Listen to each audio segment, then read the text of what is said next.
Si est-il l'un des plus grands footballeurs français des 20 dernières années et si Karim Benzema a eu le ballon d'or cette année, si est-il probablement celui qui l'aurait mérité le plus avant le joueur du Real Madrid du côté français.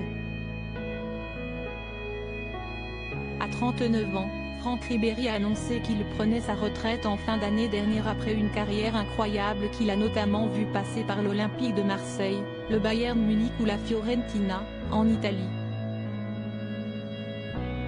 Avec 81 sélections en équipe de France, il a fait partie de l'histoire des Bleus jusqu'en 2014, atteignant notamment la finale de la Coupe du Monde en 2006 aux côtés de Zinedine Zidane et Thierry Henry. Plutôt discret sur sa vie privée, Franck Ribéry est en couple et marié depuis de longues années avec Waiba. Ensemble, ils ont eu 5 enfants et si le footballeur est allé vivre en Italie, sa famille a choisi de rester à Munich où elle a ses attaches. L'ancien attaquant des Bleus est un petit gars du Nord, né à Boulogne-sur-Mer, pas de Calais, et qui a d'ailleurs été en cours avec une journaliste qui fait beaucoup parler d'elle actuellement.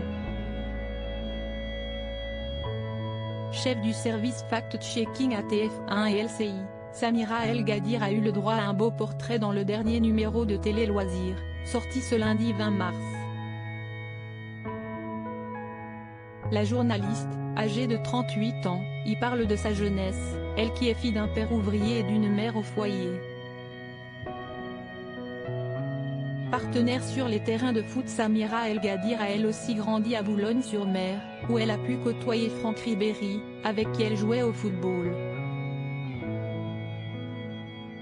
Plutôt garçon manqué à l'époque, celle qui intervient les samedis soirs dans la rubrique Infox du JT d'Anne-Claire Coudray, est une amie d'enfance du champion et ils étaient notamment dans la même classe en 6e. Amis durant leur jeunesse, la journaliste et le footballeur vont s'éloigner lorsque ce dernier part en centre d'information. Une anecdote plutôt marrante donc, mais visiblement, les chemins de Franck Ribéry et Samira El Gadir ne se sont pas recroisés depuis les bancs de l'école.